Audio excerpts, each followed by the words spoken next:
Nunca olvidaré la imagen de mi esposo besando a la novia de mi hijo en nuestro propio hotel. Lo que descubrí después fue 1000 veces peor que la traición misma. Ella no era quien decía ser, y juntos planeaban robarnos todo lo que construimos en 42 años de matrimonio. Pero antes de continuar, asegúrate de ya estar suscrito al canal y escribe en los comentarios desde dónde estás viendo este video. Nos encanta saber hasta dónde están llegando nuestras historias. Mi nombre es Mariana, tengo 64 años y creía estar viviendo los mejores años de mi vida. Octavio y yo construimos juntos un pequeño hotel boutique en Guanajuato que finalmente comenzaba a prosperar después de décadas de arduo trabajo. Nuestro hijo Emiliano, de 38 años, había regresado de España después de completar su especialización en administración hotelera y estaba a punto de casarse con Valeria, una joven chef que había conocido durante un curso de gastronomía internacional. Aquella mañana de febrero del 2023, la boda estaba marcada para dentro de 6 semanas. Los arreglos florales ya habían sido elegidos, el menú finalizado y las invitaciones enviadas a más de 200 invitados. Me desperté temprano, como siempre hago, para preparar el desayuno de los huéspedes. Nuestro hotel es pequeño, solo 10 habitaciones distribuidas en una casona colonial restaurada, pero nos enorgullecemos de la atención personalizada que brindamos a cada visitante. El aroma a pan casero llenaba la cocina mientras calentaba agua para el café de olla que tanto les gustaba a nuestros clientes extranjeros.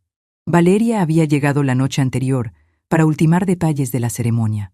Estaba alojada en la habitación de invitados de la casa principal, separada del área de huéspedes, mientras Emiliano se quedaría en su departamento en el centro histórico hasta el día de la boda, respetando la tradición familiar.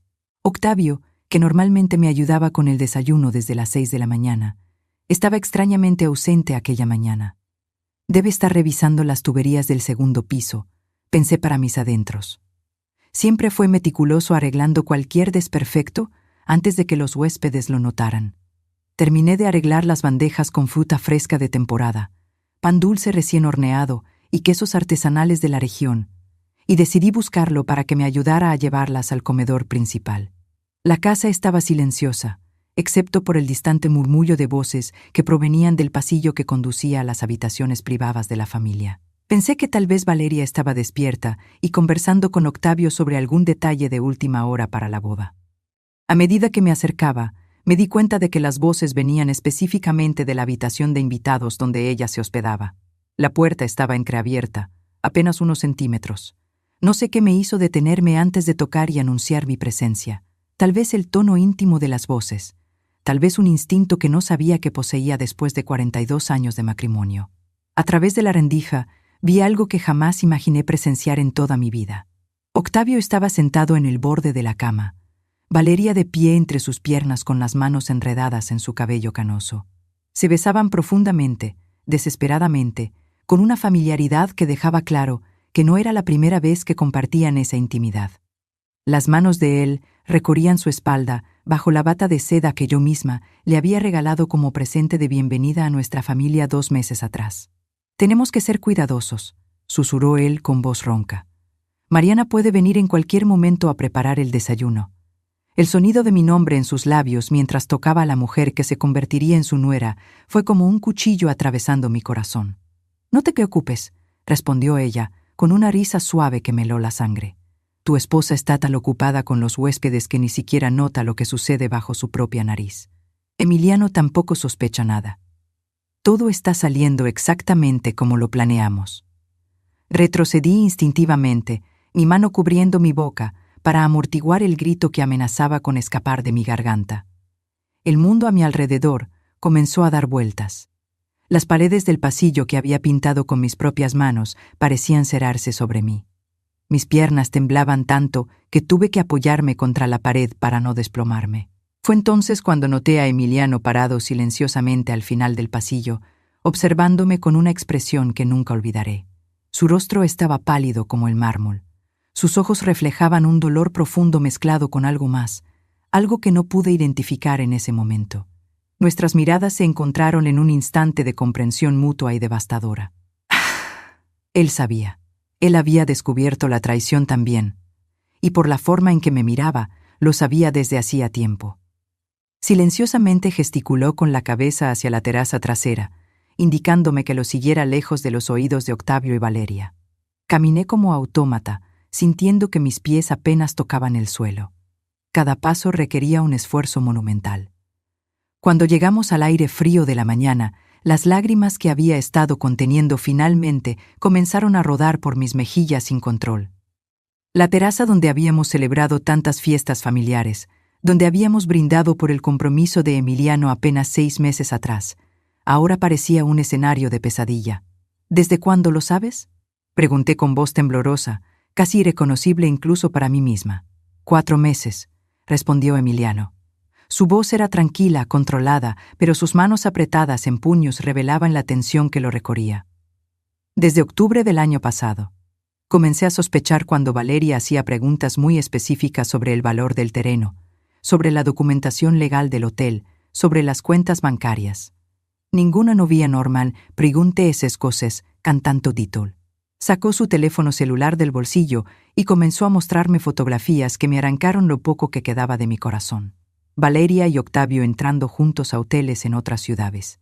Mensajes de texto que confirmaban encuentros secretos cuando supuestamente él viajaba para comprar provisiones y ella visitaba proveedores para su futuro restaurante. ¿Por qué no me lo contaste?, pregunté sintiendo que la rabia comenzaba a mezclarse con mi dolor. ¿Cómo pudiste dejarme vivir en la ignorancia durante 4 meses mientras ellos se burlaban de nosotros? Emiliano pasó la mano por su cabello en un gesto nervioso que había heredado de su padre, lo cual me dolió aún más en ese momento.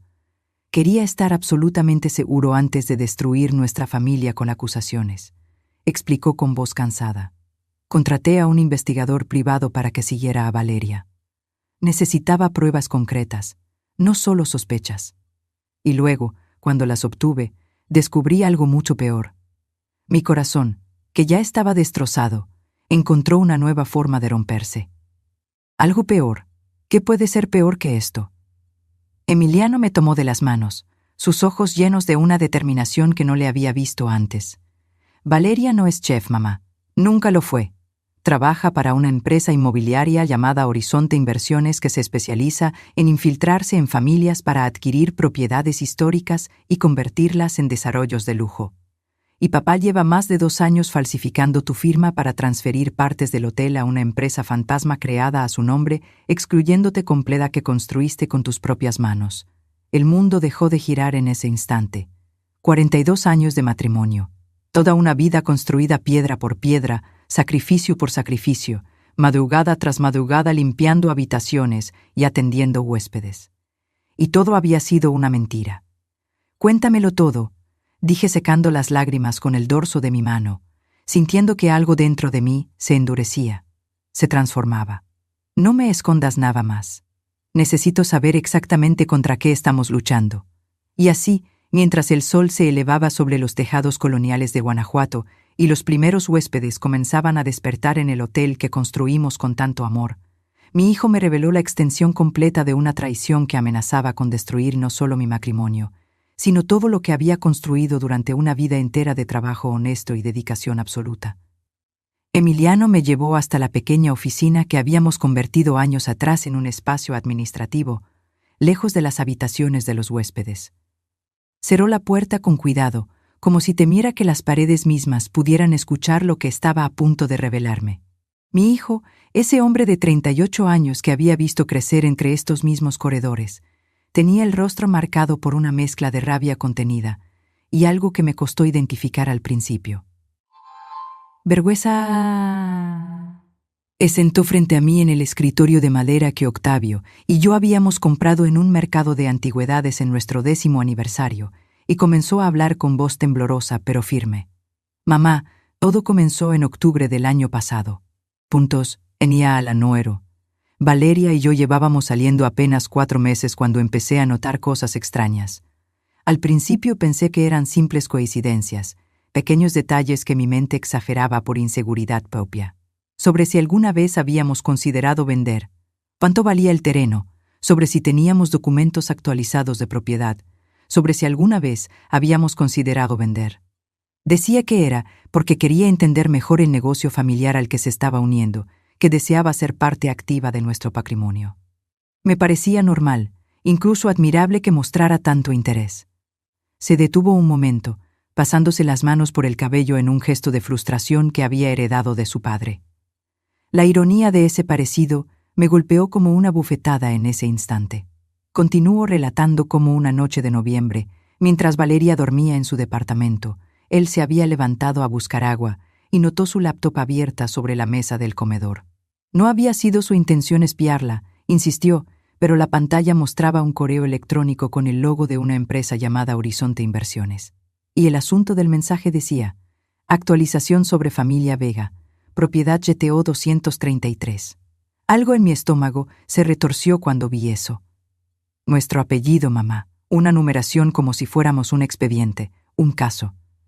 No pude evitarlo, me acerqué y comencé a leer.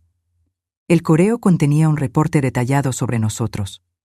Sobre papá, sobre el hotel, sobre las finanzas que Valeria había logrado obtener haciéndome preguntas aparentemente inocentes durante cenas familiares. Había fotografías nuestras hacen que lo supiéramos, descripciones de nuestras rutinas diarias, análisis de los horarios en que el hotel estaba más o menos vigilado. Era como leer un informe de espionaje. Emiliano sacó entonces su teléfono móvil y me mostró fotografías que había tomado de la pantalla esa noche.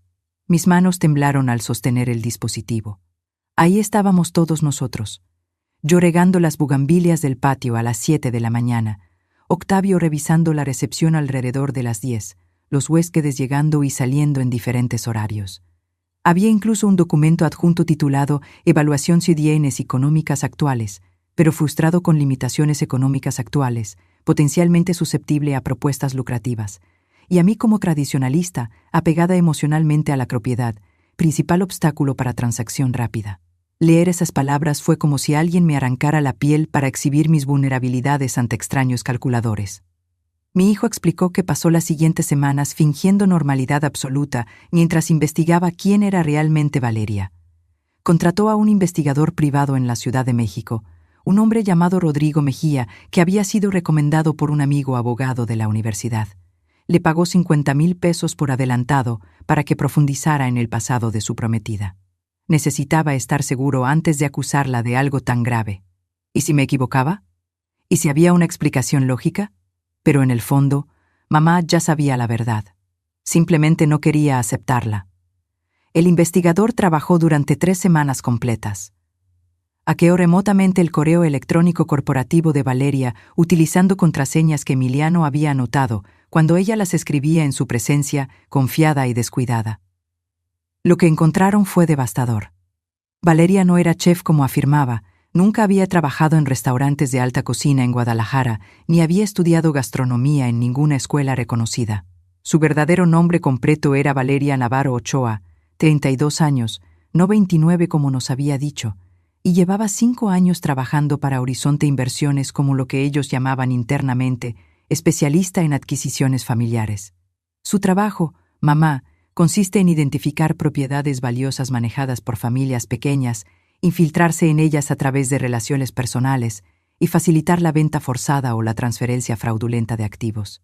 Ha hecho esto al menos en 4 ocasiones anteriores. El investigador encontró registros de otras familias en Querétaro, Morelia y San Miguel de Allende que perdieron propiedades históricas bajo circunstancias similares. Algunas llegaron a denunciar, pero los casos se estancaron por falta de pruebas suficientes o porque las víctimas desistieron al ser amenazadas.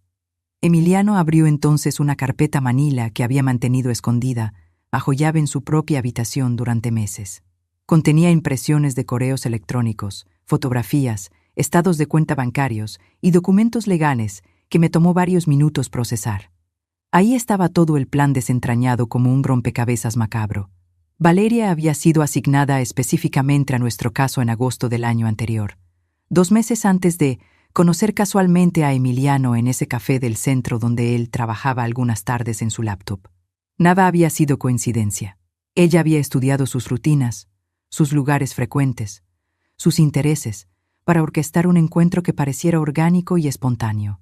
Pero lo que realmente me heló la sangre fue descubrir la participación de Octavio. Entre los documentos había transferencias bancarias que mostraban movimientos de dinero desde cuentas que yo desconocía completamente. Mi esposo había abierto una empresa fantasma llamada Desarrollos Coloniales del Bajío en marzo de 2021, casi 2 años atrás, y había comenzado a transferir porciones de la propiedad del hotel a nombre de esa entidad. Las escrituras mostraban mi firma en cada documento, pero yo jamás había firmado nada de eso. Nunca había visto esos papeles, nunca había autorizado ninguna transferencia. Falsificó tu firma, mamá. El perito calígrafo que el investigador consultó lo confirmó. Papá ha estado transfiriendo 60% de la propiedad del hotel a esta empresa durante los últimos 2 años. En los registros públicos, tú apareces como firmante y testigo, pero es todo falsificado. Legalmente, si esto hubiera continuado sin ser detectado, tú habrías quedado solo con 40% del hotel que construiste con tus propias manos. Las lágrimas comenzaron a rodar por mis mejillas sin que pudiera contenerlas. 42 años de matrimonio, 42 años de construir juntos cada rincón de este lugar, cada pared pintada, cada crisis económica superada tomados de la mano. Y él había estado borrándome sistemáticamente de nuestra historia compartida, reduciéndome a una participación minoritaria en mi propia vida. Emiliano se levantó y me abrazó, pero yo apenas podía sentir sus brazos rodeándome. Estaba entumecida, congelada por dentro. Hay más, mamá. Horizonte Inversiones tiene un comprador interesado, una cadena hotelera internacional llamada Patrimonio Boutique Collection. Están dispuestos a pagar 12 millones de pesos por nuestro terreno y edificio. El plan era que Valeria y yo nos casáramos, que ella obtuviera acceso legal como parte de la familia, y que entre ella y papá me convencieran de vender alegando que el negocio ya no era rentable, que necesitábamos modernizarnos o que ustedes merecían jubilarse cómodamente.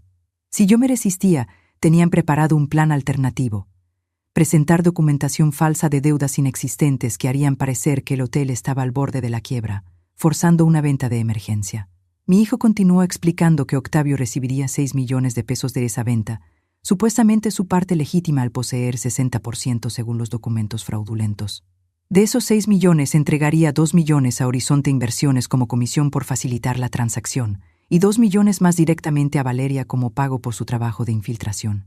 Eso le dejaría a él con 2 millones de pesos netos, mientras que yo quedaría con 4 millones correspondientes al 40% que me habían dejado en los papeles. Claro que ellos planeaban convencerme de que esa era la distribución justa y legal de nuestro patrimonio matrimonial. Pero espera, porque aún falta lo peor. Papá tiene deudas de juego, mamá.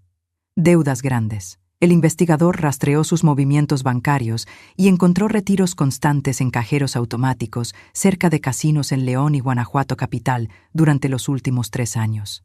Estamos hablando de aproximadamente 800,000 pesos perdidos en mesas de póker y máquinas tragamonedas. Esas deudas fueron lo que lo hizo vulnerable al acercamiento de Valeria. Ella no lo sedujo primero emocionalmente, lo sedujo financieramente. Le ofreció una salida. Si cooperaba con el plan de venta del hotel, no solo obtendría dinero suficiente para pagar sus deudas, sino que le quedaría un excedente para comenzar la vida nueva que supuestamente siempre había deseado. La relación física entre ellos vino después, como un pacto sellado en secreto y traición. Sentí náuseas físicas al procesar toda esta información. El hombre con quien había compartido mi cama durante más de 4 décadas, el padre de mi hijo, había estado jugando nuestro patrimonio literalmente en mesas de casino, mientras yo trabajaba cada día manteniendo el hotel a flote. Y cuando sus vicios lo acorralaron, en lugar de confiar en mí y buscar ayuda, eligió aliarse con criminales para robarme lo que era mío. Eligió a una estafadora joven sobre la mujer que había envejecido a su lado.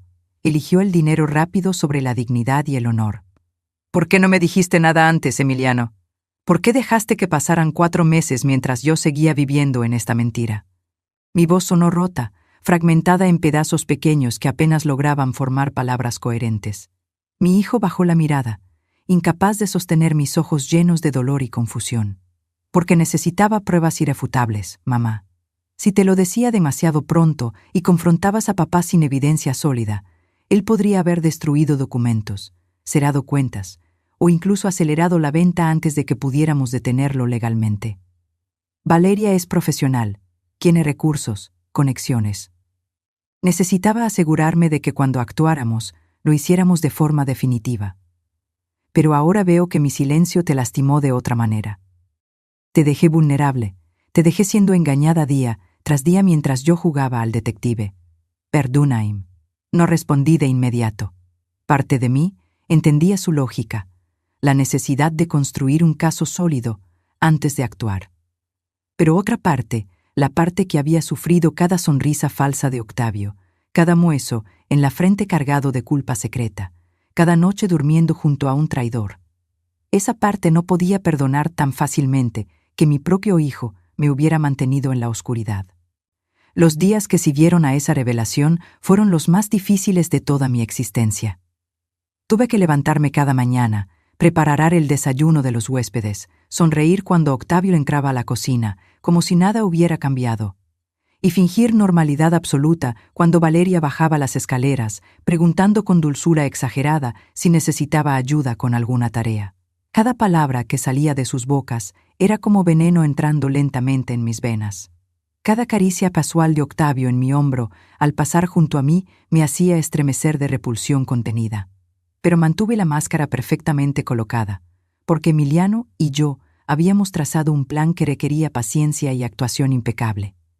La mañana siguiente a nuestra conversación en la oficina, mi hijo me llevó discretamente a la ciudad capital bajo el pretexto de que necesitábamos comprar manteles nuevos para las mesas del comedor. Octavio ni siquiera cuestionó nuestra salida, demasiado ocupado probablemente planeando su próximo encuentro secreto con su cómplice. Condujimos durante 40 minutos en silencio tenso hasta llegar a un edificio corporativo en una zona empresarial que desconocía por completo. Ahí, en el 5º piso, nos esperaba el licenciado Javier Santibáñez Moreno, un abogado especializado en derecho patrimonial y fraude inmobiliario que Emiliano había contactado 2 días atrás. El licenciado Santibáñez era un hombre de aproximadamente 50 años, cabello naprié, experiencia profesional. Nos recibió en su oficina amplia con ventanales que daban vista a toda la ciudad y escuchó atentamente mientras Emiliano exponía la situación completa durante casi 1 hora. Yo permanecí mayormente en silencio, mis manos entrelazadas sobre mi regazo, tratando de procesar que estaba sentada en la oficina de un abogado para defenderme del hombre que había prometerme hasta que la muerte nos separara. Señora Mariana, lamento profundamente que esté atravesando esta situación. Desafortunadamente, casos como el suyo son más comunes de lo que la gente imagina.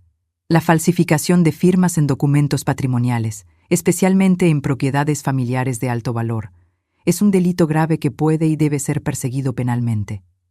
El licenciado Santibáñez abrió la carpeta que Emiliano le había entregado y comenzó a revisar cada documento con atención meticulosa. Sus cejas se fruncían ocasionalmente mientras tomaba notas en una libreta legal. Después de varios minutos de silencio concentrado, finalmente levantó la vista y nos miró con expresión seria, pero determinada. Tenemos elementos suficientes para actuar legalmente. Las transferencias realizadas con firma falsificada constituyen fraude documental y despojo patrimonial. El hecho de que su esposo haya creado una empresa fantasma para ocultar activos agrava considerablemente la situación. Sin embargo, debo advertirles que los procesos judiciales en estos casos pueden extenderse durante años si no manejamos esto estratégicamente. Lo que propongo es una acción coordinada en 3 frentes simultáneos. Primero, presentar una denuncia formal ante la Fiscalía especializada en delitos patrimoniales. Segundo, solicitar medidas cautelares inmediatas para congelar todos los activos de la empresa Desarrollos Coloniales del Bajío y bloquear cualquier transacción relacionada con su propiedad. Tercero, y esto es crucial, notificar formalmente a Patrimonio Boutique, colección que la propiedad está en litigio legal, lo cual disuadirá inmediatamente cualquier intención de compra. Emiliano se inclinó hacia adelante en su silla, claramente aliviado de que un profesional confirmara que teníamos opciones legales viables. ¿Cuánto tiempo tomaría implementar todo eso, licenciado? El abogado consultó su agenda antes de responder con precisión calculada. Si comenzamos mañana mismo, podríamos tener la denuncia presentada en 48 horas. Las medidas cautelares podrían ser aprobadas por un juez en 1 semana aproximadamente, dependiendo de la carga de trabajo del juzgado correspondiente. La notificación a la empresa compradora puede realizarse simultáneamente. Lo importante es actuar antes de que ellos detecten que hemos descubierto su plan, porque si se sienten amenazados podrían intentar acelerar la venta o destruir evidencia. Sentí un nudo apretarse en mi garganta.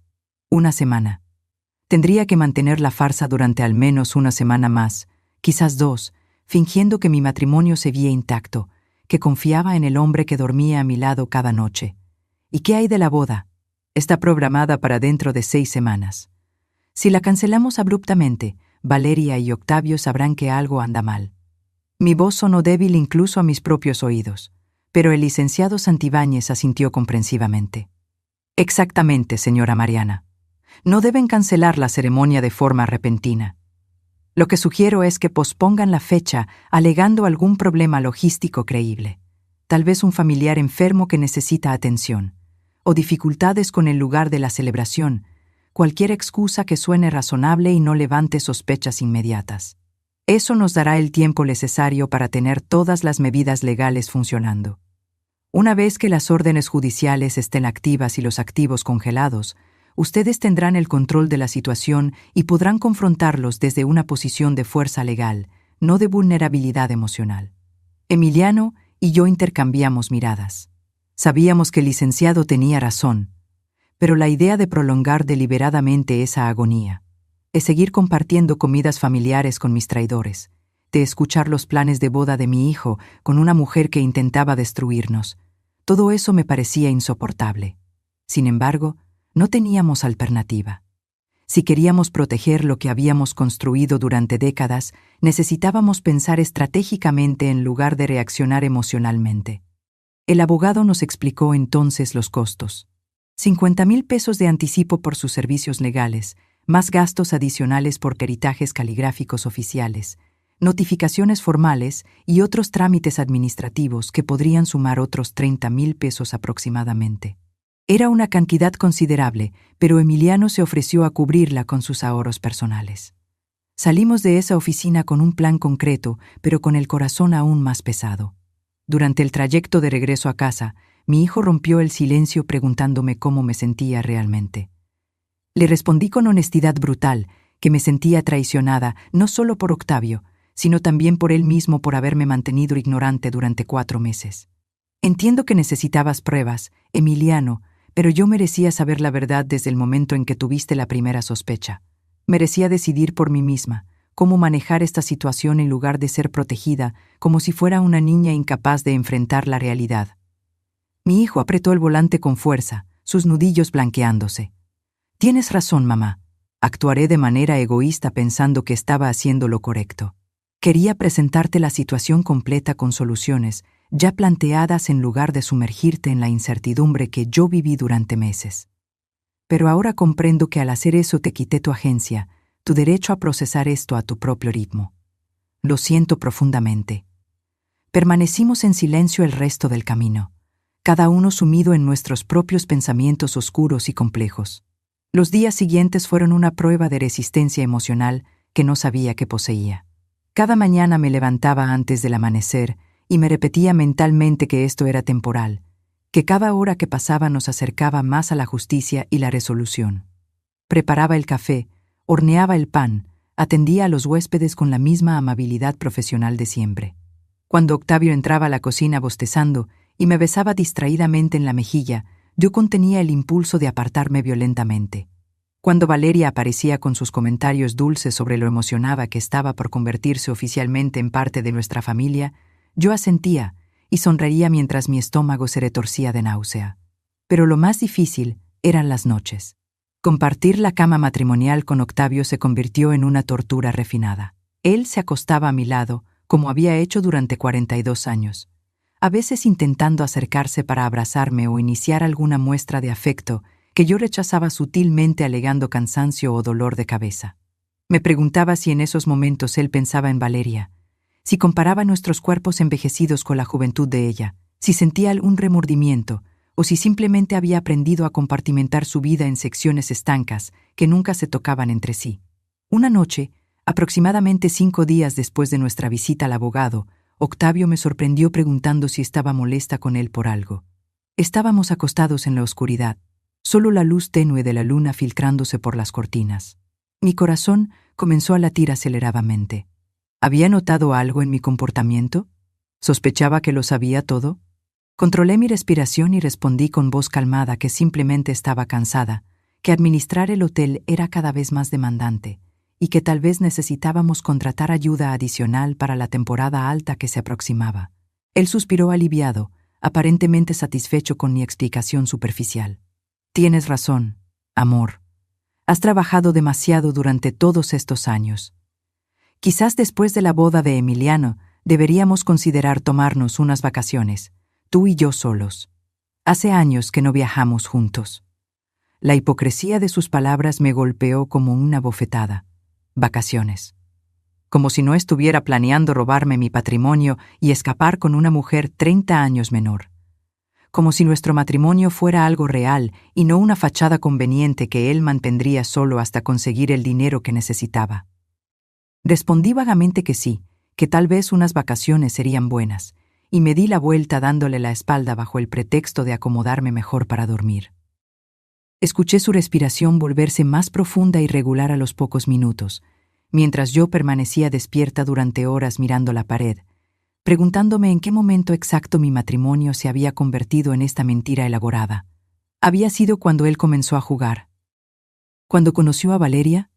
¿O quizás había señales que yo había ignorado durante años, demasiado ocupada manteniendo el hotel funcionando como para notar que mi esposo se alejaba lentamente de mí?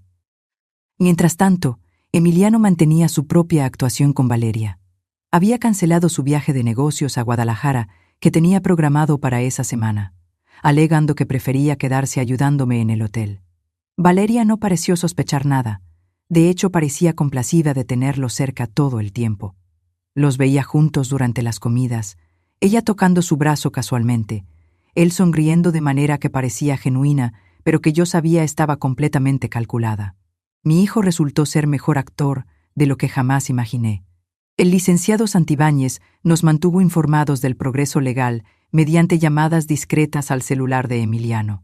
La denuncia había sido presentada formalmente ante la Fiscalía. Un perito calígrafo oficial había examinado los documentos y confirmado que las firmas atribuidas a mí eran falsificaciones. Las medidas cautelares estaban siendo procesadas y el juez asignado había mostrado disposición favorable dada la evidencia presentada. Todo avanzaba según lo planeado, pero cada día que pasaba sentía que mi alma se erosionaba un poco más bajo el peso de tanto engaño y simulación. 3 semanas después de aquella mañana que cambió mi vida para siempre, el licenciado Santibáñez nos citó nuevamente en su oficina con noticias que acelerarían dramáticamente los acontecimientos. Las medidas cautelares habían sido aprobadas por el juez competente. Todos los activos de desarrollos coloniales del Bajío estaban oficialmente congelados, lo que significaba que ninguna transacción relacionada con nuestro hotel podría realizarse sin autorización judicial expresa.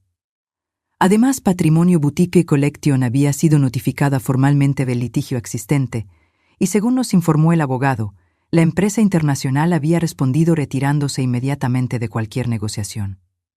Ningún comprador serio arriesgaría millones de pesos en una propiedad, envuelta en procedimientos legales complejos.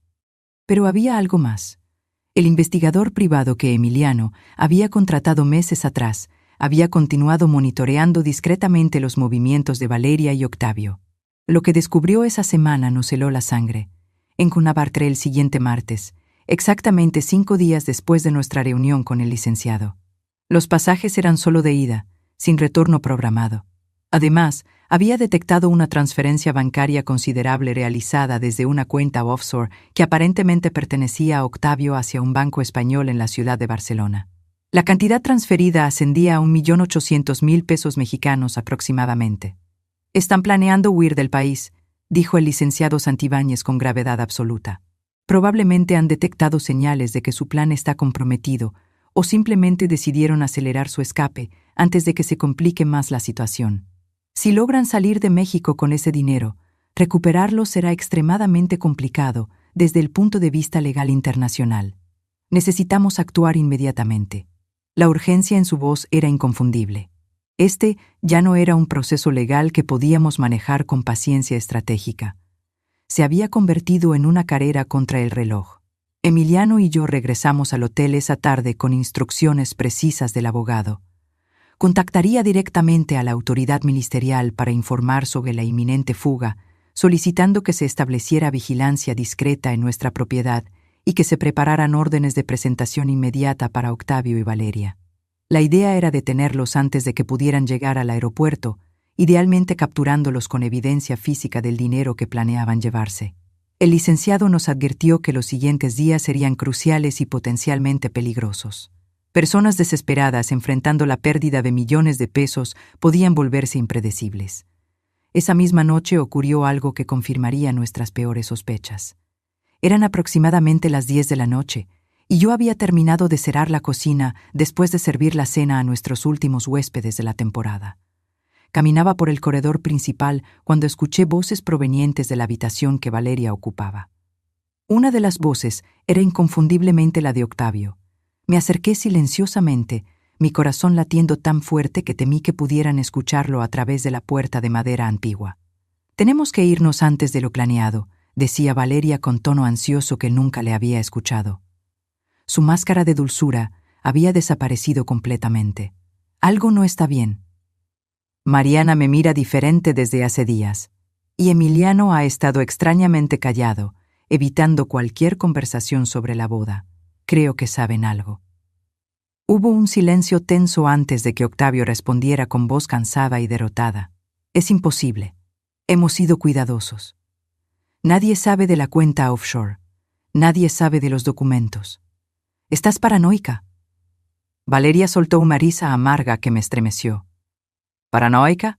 He hecho este trabajo suficientes veces como para reconocer cuando un objetivo empieza a sospechar. Tu esposa no es tonta, Octavio. Ha administrado este lugar durante décadas. Si algo le pareció extraño en los registros contables, en los papeles que firmaste, en cualquier detalle, podría haber empezado a investigar. Necesitamos acelerar todo. Cancelar la boda, inventar alguna emergencia familiar y salir del país esta misma semana. Los compradores ya se echaron para atrás de todos modos. Recibí un correo esta tarde de Horizonte diciendo que Patrimonio Boutique Collection retiró su oferta sin explicación. Eso no es coincidencia. Sentí que mis piernas temblaban, pero me mantuve firme, pegada a la pared del corredor oscuro, conteniendo la respiración. Octavio guardó silencio por largos segundos antes de responder. Si nos vamos ahora sin el dinero de la venta, solo tendremos lo que logré sacar de las cuentas personales. 1.800.000 pesos. Es suficiente para empezar en España, pero no es lo que prometiste. Tu empresa esperaba su comisión de 2 millones. Mi empresa tendrá que conformarse con las pérdidas, respondió Valeria con frialdad. O mejor aún, ni siquiera les diré que nos vamos. Desapareceré del radar completamente. Cambiaré mi identidad como he hecho antes. Tú harás lo mismo. Con 1.800.000 podemos vivir cómodamente en Europa al menos 3 o 4 años mientras reorganizamos nuestras vidas. Es mejor eso que quedarnos aquí arriesgando que nos descubran y terminar en prisión. Escuché movimiento dentro de la habitación, como si uno de ellos se estuviera levantando. Retrocedí rápidamente y me escondí en el hueco de una puerta lateral justo a tiempo. Octavio salió al pasillo, mirando hacia ambos lados cautelosamente antes de regresar hacia nuestro dormitorio matrimonial. Valeria cerró su puerta con seguro. Me quedé ahí, escondida en las sombras de mi propio hotel, sintiendo una mezcla de furia y determinación cristalizándose en mi pecho. Ya no había espacio para dudas o debilidad.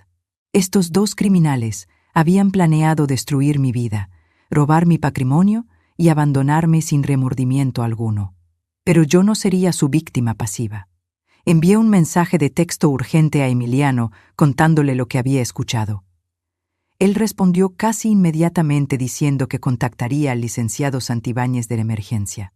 1 hora después, cerca de la medianoche, mi hijo tocó suavemente a mi puerta. Habíamos acordado que yo dormiría esa noche en una de las habitaciones de huéspedes desocupadas, alegando a Octavio que necesitaba descansar sin interrupciones, porque me sentía enferma. Él había aceptado sin cuestionar demasiado, probablemente aliviado de no tener que fingir intimidad conmigo esa noche. El licenciado habló con el Ministerio Público, susurró Emiliano. Mañana por la tarde tendrán un operativo discreto preparado. Agentes vestidos de civil se posicionarán cerca del hotel. La orden es detenerlos cuando intenten salir con el dinero o cuando presenten evidencia clara de preparación para fuga. Pero mamá, necesitamos asegurarnos de que no sospechen nada durante todo el día de mañana. Si detectan algo extraño, podrían huir antes de que las autoridades estén en posición. asentí entendiendo la gravedad de la situación. Mañana sería el día decisivo. Después de semanas de fingir, de mantener máscaras perfectas, de soportar traiciones en silencio, finalmente todo llegaría a su conclusión. Dormí muy poco esa noche, mi mente girando constantemente entre escenarios posibles. ¿Qué pasaría cuando Octavio fuera arrestado? ¿Cómo reaccionaría al darse cuenta de que lo sabíamos todo desde hacía semanas? ¿Intentaría justificarse, pedir perdón, o simplemente se hundiría en su culpa silenciosamente? El día siguiente amaneció soleado y engañosamente tranquilo. Preparé el desayuno como siempre, serví a los pocos huéspedes que teníamos esa semana, sonreí y conversé sobre el clima y las atracciones turísticas de Guanajuato. Valeria bajó alrededor de las 9 de la mañana, luciendo nerviosa a pesar de sus intentos por parecer relajada. Octavio apareció poco después, besándome mecánicamente en la frente antes de servirse café. Emiliano se unió a nosotros pretendiendo revisar correos en su teléfono, pero en realidad estaba monitoreando mensajes del licenciado confirmando que los agentes ya estaban posicionados estratégicamente en las calles cercanas. Alrededor de la tarde, justo cuando yo estaba limpiando la cocina, 3 hombres de traje impecable llegaron al hotel solicitando hablar con la administración. Mi corazón dio un vuelco. Reconocí a 2 de ellos por las fotografías que el investigador había compartido. Eran ejecutivos de Horizonte Inversiones. El tercero era desconocido, probablemente un representante de Patrimonio Boutique Collection. Octavio los recibió en el pequeño salón privado que usábamos para reuniones importantes, cerrando la puerta tras ellos. Emiliano y yo intercambiamos miradas significativas. Esto no estaba en el plan. ¿Por qué aparecían ahora, precisamente cuando todo estaba a punto de colapsar? Decidí actuar. Respiré profundamente, alicé mi delantal y entré al salón interrumpiendo la reunión. Los 4 hombres me miraron sorprendidos por mi intrusión abrupta. Disculpen, caballeros, pero creo que cualquier conversación relacionada con este hotel debe incluirme necesariamente. Soy Mariana Delgado, copropietaria legal de este establecimiento. Octavio palideció visiblemente. Los ejecutivos se miraron entre sí con confusión evidente.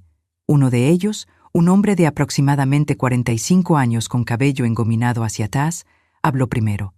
Señora, entiendo su posición, pero el señor Octavio nos había asegurado que usted estaba completamente de acuerdo con la transacción propuesta. De hecho, tenemos documentos firmados por usted autorizando las negociaciones. Sonreí con una frialdad que no sabía que poseía. Esos documentos son falsificaciones. Mi firma fue forjada sin mi conocimiento ni consentimiento. Y además, caballeros, este hotel no está a la venta ni lo estará jamás mientras yo respire. Ahora, si no tienen nada más que discutir, les sugiero que se retiren de mi propiedad inmediatamente.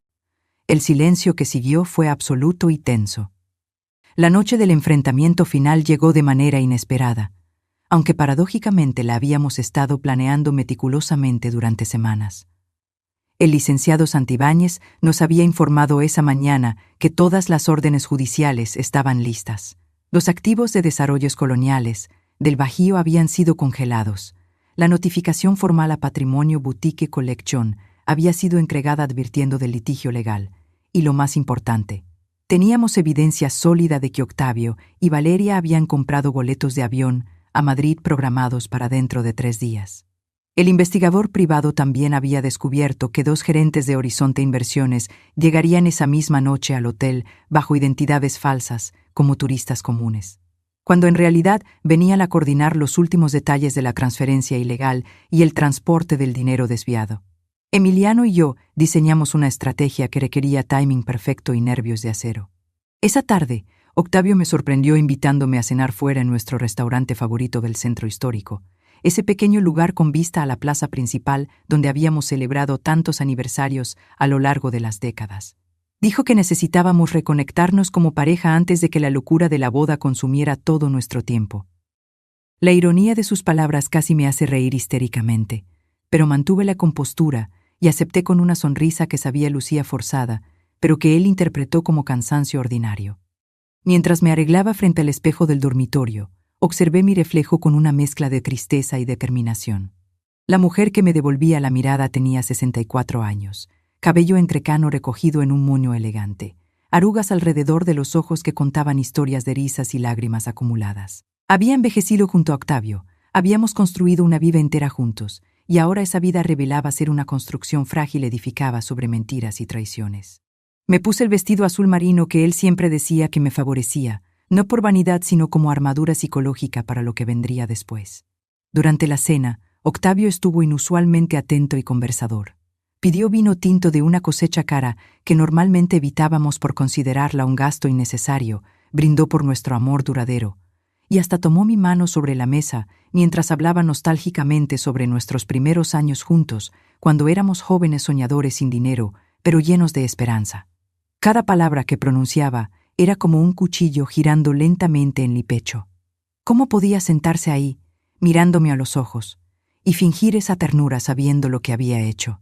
¿Cómo podía brindar por nuestro amor mientras planeaba abandonarme y robarme todo lo que habíamos construido?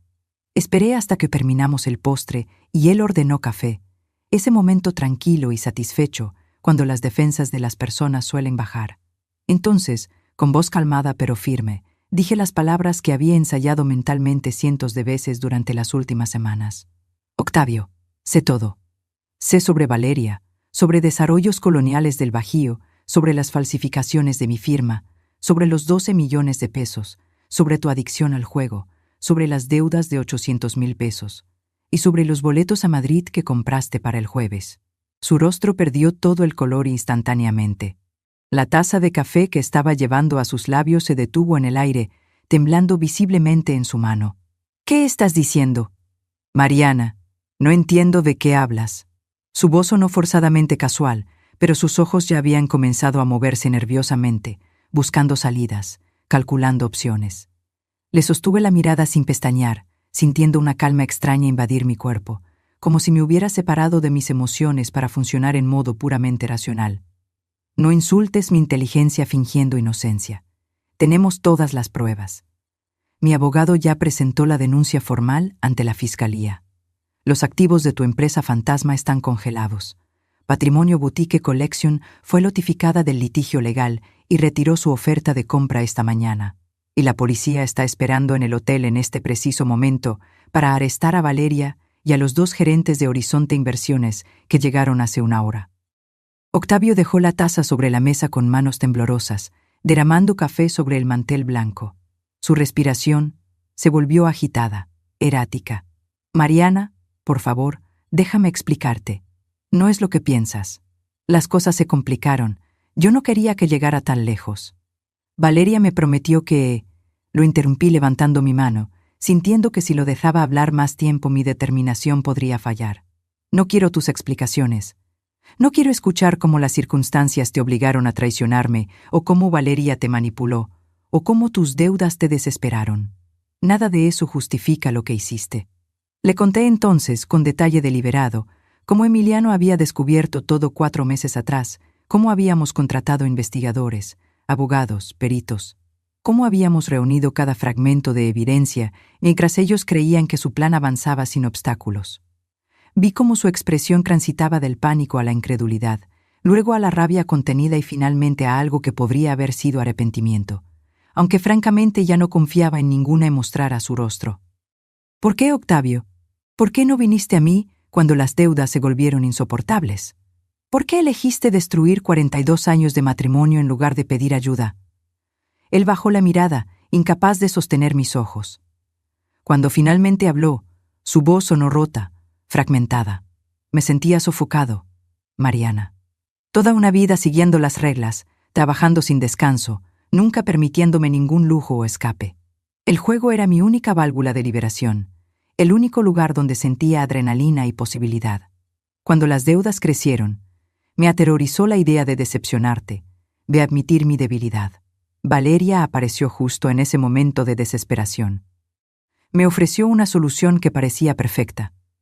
Obtendríamos dinero suficiente para pagar todo y comenzar de nuevo.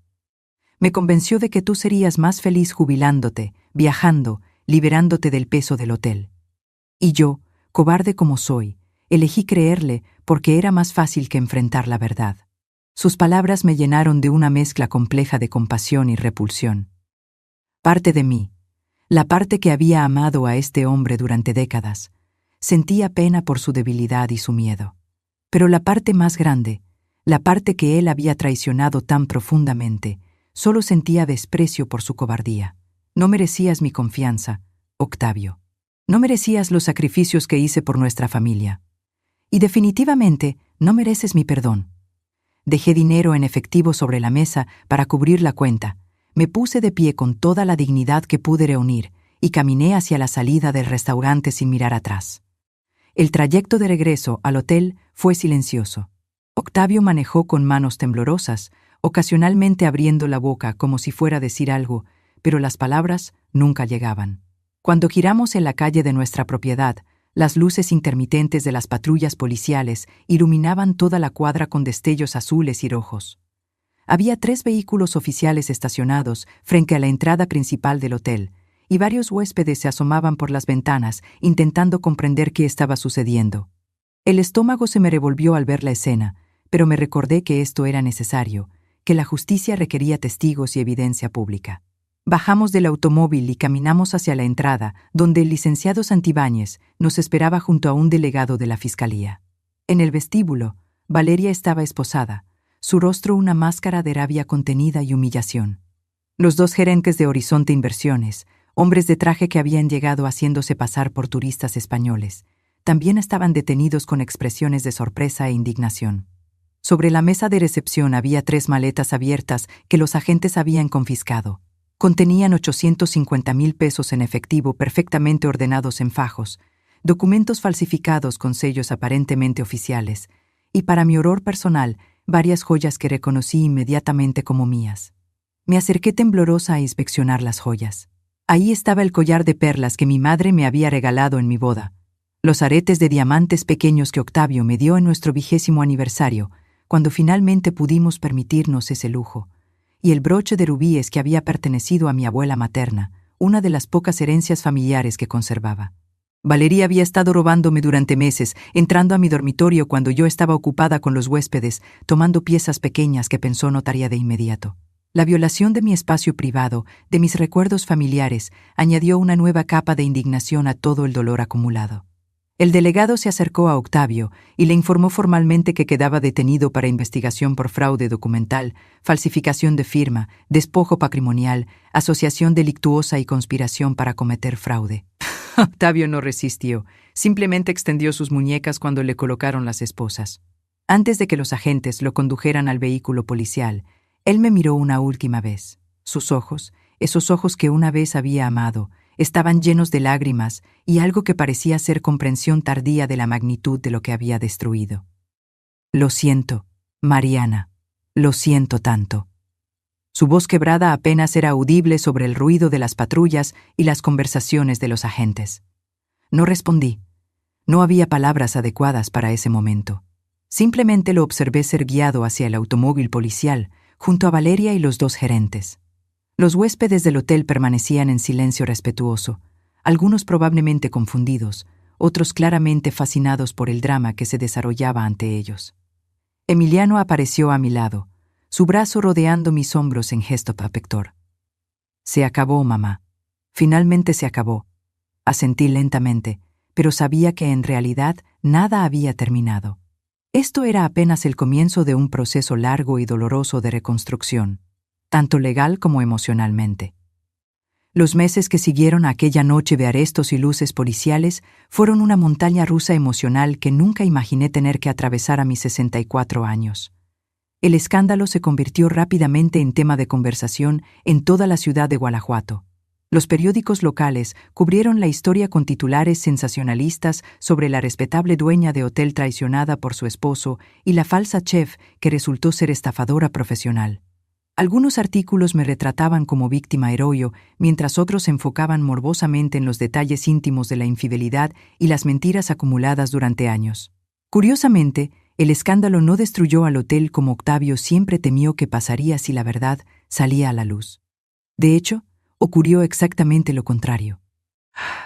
Las reservas comenzaron a aumentar de manera inesperada con turistas que habían leído sobre la historia y sentían fascinación por conocer el lugar donde se había desarrollado ese drama casi novelesco. Llegaban preguntando discretamente 51 Pedado Valeria, dónde exactamente la policía la había arrestado, cómo me había sentido al descubrir la traición. Al principio me molestaba profundamente esa curiosidad morbosa, pero eventualmente aprendí a canalizarla de manera productiva. Si la gente quería venir por el drama, al menos se irían con la experiencia de un hotel bien administrado y un servicio impecable. El proceso legal avanzó con una lentitud frustrante, pero constante. Valeria enfrentó múltiples cargos no solo relacionados con nuestro caso, sino también con estafas anteriores que otras víctimas finalmente se animaron a denunciar después de que nuestro caso se hiciera público. Una familia de Morelia que había perdido su restaurante centenario 3 años atrás, otra de San Miguel de Allende que fue despojada de una galería de arte, incluso una pareja de Querétaro que había sido engañada mediante un esquema casi idéntico al nuestro. El patrón era siempre el mismo: infiltración familiar, manipulación emocional, falsificación de documentos y finalmente despojo patrimonial. Valeria resultó ser una criminal mucho más prolífica de lo que cualquiera había imaginado inicialmente. En julio de 2023, 5 meses después de los arrestos, Valeria fue formalmente sentenciada a 5 años de prisión por fraude múltiple, falsificación de documentos, robo y asociación delictuosa. El juez fue particularmente severa, nílea, sistemática y premeditada, mostrando absoluta falta de remordimiento durante todo el proceso. La vi una sola vez más durante el juicio, sentada en el banquillo de los acusados con traje formal intentando lucir respetable, pero sus ojos fríos me miraron con un odio tan puro que tuve que desviar la mirada. No sentí satisfacción al verla condenada, solo un profundo cansancio existencial por todo el dolor que había causado a tantas familias inocentes. Octavio, por su parte, tomó una decisión que me sorprendió. Aceptó un acuerdo con la fiscalía. Confesó completamente su participación en el esquema fraudulento, proporcionó información detallada sobre las operaciones de Horizonte Inversiones y testificó contra los ejecutivos de la empresa que lo habían reclutado. A cambio de su cooperación, su sentencia fue reducida a 3 años y medio de prisión, de los cuales probablemente cumpliría menos tiempo en régimen semiabierto por buena conducta.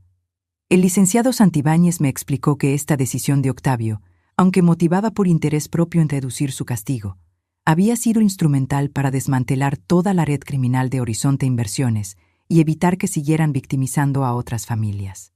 Lo más importante, desde el punto de vista práctico, fue la recuperación del dinero desviado. Los abogados lograron rastrear la cuenta offshore en España donde Octavio había transferido 1.800.000 pesos. El gobierno mexicano solicitó cooperación internacional y eventualmente esos fondos fueron congelados y repatriados. Después de pagar honorarios legales, costos judiciales y otros gastos relacionados con el caso, recuperamos aproximadamente 1.600.000 pesos que fueron reintegrados a las cuentas del hotel. Además, todas las transferencias fraudulentas de propiedad fueron anuladas judicialmente. Restaurata Dentaso, Diporti, el que había construido con tanto esfuerzo durante décadas. El divorcio fue finalizado en agosto de ese mismo año, con rapidez poco común dadas las circunstancias excepcionales del caso. El juez determinó que Octavio había actuado con dolo y mala fe, por lo que no tenía derecho a reclamar ninguna porción del patrimonio matrimonial. El hotel, las cuentas bancarias recuperadas y todos los activos quedaron enteramente bajo mi nombre. Octavio renunció a cualquier derecho patrimonial como parte de su acuerdo de culpabilidad. Firmar esos papeles de divorcio fue simultáneamente liberador y devastador. 42 años de matrimonio reducidos a unas cuantas páginas legales con sellos oficiales y firmas de abogados. Durante esos meses difíciles, Emiliano fue mi soporte constante e incondicional. Asumió más responsabilidades en la administración del hotel, liberándome para atender las interminables citas con abogados, comparecencias judiciales y trámites burocráticos.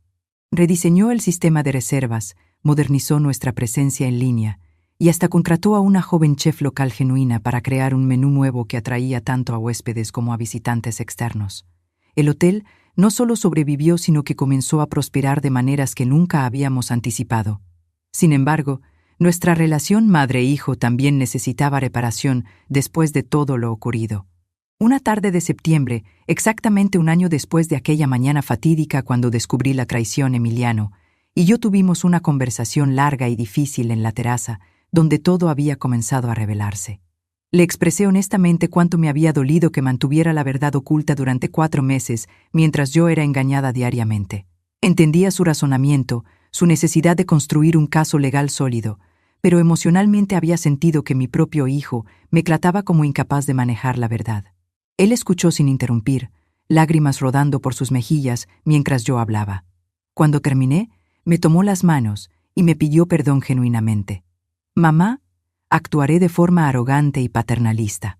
Creí que estaba protegiéndote cuando en realidad te estaba quitando tu derecho a decidir cómo enfrentar tu propia vida. Eso fue egoísta e irrespetuoso, sin importar cuán buenas fueran mis intenciones. Pero también necesito que entiendas algo. Mi mundo se derrumbó cuando descubrí que la mujer que amaba era una estafadora y que mi propio padre era cómplice de su plan para destruirnos. Pasé esos 4 meses en una niebla de dolor, confusión y rabia. No manejé bien la situación y lamento profundamente haberte causado sufrimiento adicional». Sus palabras fueron sinceras y desgarradoras. Lo abracé fuertemente, ambos llorando por todo lo perdido, pero también por lo que habíamos logrado preservar. Sin embargo, esa conversación no significó que todo volviera a ser como antes entre nosotros. Necesitaba establecer consecuencias claras para que Emiliano comprendiera que sus acciones, aunque bien intencionadas, habían tenido un costo real. Durante esos 4 meses de silencio, yo había compartido camas con un traidor, había planificado una boda falsa, había sido testigo involuntaria de mi propia humillación diaria. Esa experiencia me había cambiado fundamentalmente y necesitaba que él entendiera la magnitud de ese cambio. Tomé la decisión de modificar mi testamento. Originalmente, Emiliano heredaría el hotel completo a mi muerte, una propiedad que ahora valía conservadoramente alrededor de 12 millones de pesos según las evaluaciones más recientes. Dumilosh, Dugar serían destinados a una fundación que ayudaría a otras víctimas de fraude patrimonial a costear asesoría legal. Cuando le informé mi decisión, Emiliano guardó silencio durante largos minutos, procesando las implicaciones. «Lo acepto, mamá. Entiendo por qué lo haces y acepto las consecuencias de mis acciones. Tienes razón en establecer este límite. Solo espero que con el tiempo pueda ganarme nuevamente tu confianza completa». Su respuesta madura y humilde me confirmó que había tomado la decisión correcta. No se trataba de castigarlo cruelmente, sino de enseñarle que incluso las estrategias bien intencionadas tienen costos cuando ignoran el bienestar emocional de las personas que supuestamente están protegiendo. La confianza rota, incluso entre madre e hijo, requiere tiempo y acciones consistentes para reconstruirse. En diciembre de 2023, recibí una carta enviada desde el centro penitenciario donde Octavio cumplía su condena. El sobre llegó en una mañana fría, su caligrafía en el remitente inmediatamente reconocible a pesar de los años. Me senté en el banco del jardín, ese mismo lugar donde solíamos observar atardeceres en los primeros años de nuestro matrimonio, y abrí el sobre con manos temblorosas. La carta era larga, varias páginas escritas a mano con letra que revelaba el temblor de emociones intensas. Octavio escribía pidiendo perdón sin esperar recibirlo, explicando cómo se había perdido gradualmente en un laberinto de malas decisiones que comenzaron con apuestas pequeñas para aliviar el estrés del trabajo diario. Describía cómo el tedio y la rutina de nuestra vida, que yo consideraba estable y satisfactoria, para él se había convertido en una prisión sofocante de predecibilidad. Cuando Valeria apareció con su juventud, ambición y promesas de una segunda oportunidad, él la vio sentir acercándose, como posibilidad de vivir una vida diferente antes de que fuera demasiado tarde. Confesaba que solo ahora, sentado en una celda mirando el mismo pedazo de cielo limitado todos los días, comprendía realmente lo que había destruido. No era solo un matrimonio o una propiedad, sino décadas enteras de momentos compartidos que nunca podría recuperar. Finalizaba la carta diciendo que su mayor arrepentimiento no era perder su libertad o su patrimonio, sino haber dañado irreparablemente a nuestro hijo con su cobardía y egoísmo. Leí la carta completa 3 veces, sintiendo oleadas complejas de emociones recorrerme. Ya no odiaba a Octavio. El odio intenso de los primeros meses se había disipado gradualmente, reemplazado por algo más parecido a tristeza profunda y compasión distante. Compadecía al hombre quebrado que había escrito esas líneas, atrapado con sus remordimientos en un espacio confinado. Pero esa compasión no significaba perdón ni deseo de reconciliación. Simplemente significaba que había procesado suficientemente mi dolor como para ya no necesitar alimentarlo con rabia activa. Guardé la carta en una caja junto con fotografías antiguas y otros recuerdos de una vida que había terminado. No respondería porque no tenía nada que decirle que cambiara algo para ninguno de los dos. Necesitaba seguir adelante construyendo una existencia nueva sin el peso de mantener conexión con mi pasado destruido. Octavio tendría que enfrentar sus demonios en soledad, aprendiendo a vivir con las consecuencias de decisiones que habían arruinado múltiples vidas, incluyendo la suya propia.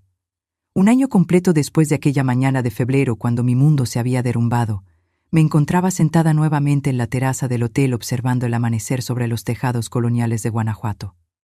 El aire fresco de la mañana traía el aroma de las bugambilias florecientes y el sonido distante de campanas de iglesias anunciando el día. Emiliano apareció con 2 tazas de café humeante, sentándose a mi lado en silencio confortable.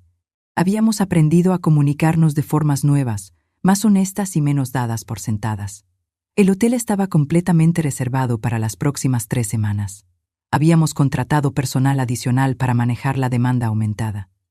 Las reseñas en línea elogiaban no solo las instalaciones históricas restauradas y la hospitalidad cálida, sino también la resiliencia inspiradora de la propietaria, que había convertido una tragedia personal en oportunidad de crecimiento. Me sentía orgullosa de la mujer en que me había convertido a través del fuego de esa prueba devastadora. Comprendí finalmente que recomechido a través del fuego de esa prueba devastadora. Comprendí finalmente que recomechar no significaba borrar el pasado o pretender que el dolor nunca existió. Significaba reconocerlo, cargar con esas cicatrices como parte integral de quien me había convertido, y aún así elegir seguir adelante con determinación renovada. Los jardines destruidos podían florecer nuevamente, pero serían jardines diferentes, cultivados con sabiduría adquirida mediante sufrimiento y supervivencia. La vida que conocí había terminado en aquel febrero fatídico, pero otra vida inesperada estaba floreciendo, y esta vez sería dignidad reclamada,